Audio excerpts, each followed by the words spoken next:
In a few weeks, school will be out. Many people will travel to exotic locations and spend a lot of money. However, there are many places close to home where you can have a great time. One such place is Washington Crossing State Park.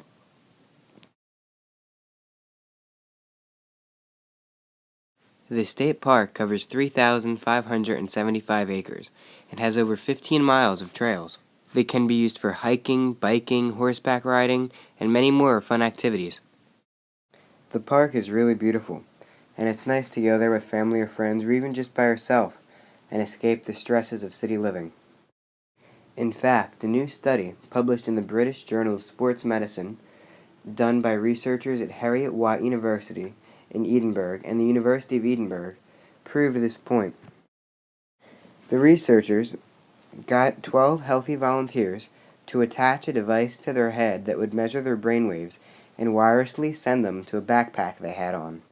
When the volunteers made their way through the urbanized, busy areas, particularly the heavy traffic commercial district at the end of their walk, their brainwave patterns consistently showed that they were more aroused and frustrated than when they walked through the parkland, where brainwave readings became more meditative and calm.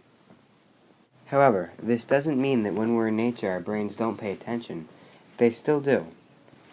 In fact, Jenny Rowe, a lecturer at Heriot-Watt School of the Built Environment, who oversaw the study, said in the New York Times, "Natural environments still engage the brain, but the attention demanded is effortless. It's called involuntary attention in psychology. It holds our attention while at the same time allowing scope for reflection." Also, there is an open-air theater in the park where plays are put on during the spring and summer. There is a great deal of interesting wildlife at the park, and they have a very nice nature center that can tell you more about it. Here are some pictures from inside the nature center.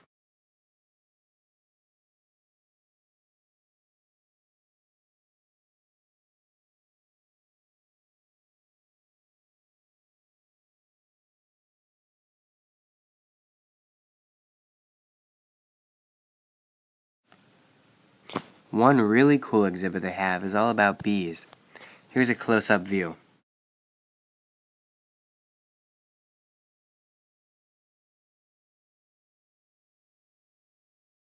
I was lucky enough to get an interview with Mr. Wayne Hendrick, who runs the Nature Center.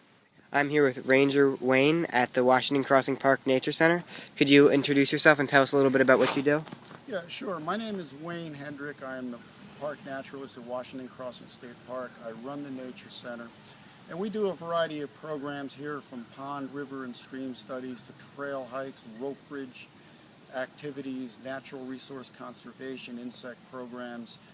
We offer about 35 or so different programs related to outdoor education and study of the natural environment. Now, do you have a favorite spot in the park that you like to go to? Yeah, I do. I like the wild parts of the park, the back areas, the places where nobody goes. Yes, sir. Now, do you have a favorite type of animal or plant in the park? Yep. My favorite animal, snapping turtle. Okay. Like a baby dinosaur. All right, well, thank you very, very much. You're welcome. While I was there, the Nature Center offered a terrarium project that I got to participate in. Welcome to Washington Crossing State Park Nature Center. Today we're doing a terrarium project as a part of Hopewell Valley Come Out and Play Day. And here we can see people working on the terrarium. The terrarium project was really interesting. I made my own terrarium and got to watch as families made theirs with their kids. They learned a lot about different plants and animals in the forest and got to experience a fun hands-on activity. The Nature Center does all kinds of programs like this and like other things like orienteering and stream walking all throughout the year. Right next to Washington Crossing State Park is the Delaware and Raritan Canal State Park. This is a linear 70-mile park that covers a lot of New Jersey. Here is a map and some video of the wildlife in the park.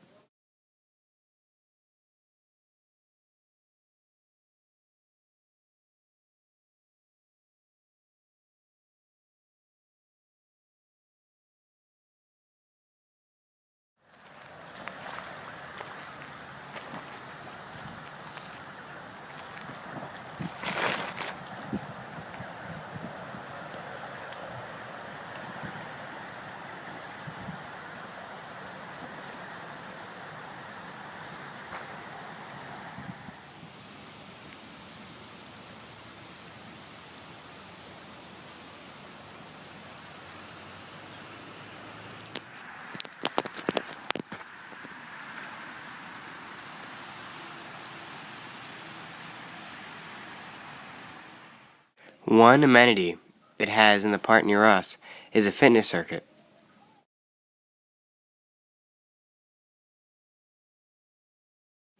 While it's easy to focus on Washington Crossing's beautiful nature areas and hiking trails, the main reason the park is there is to commemorate an important historical event in American history: Washington's crossing of the Delaware and defeat of the Hessians at Trenton.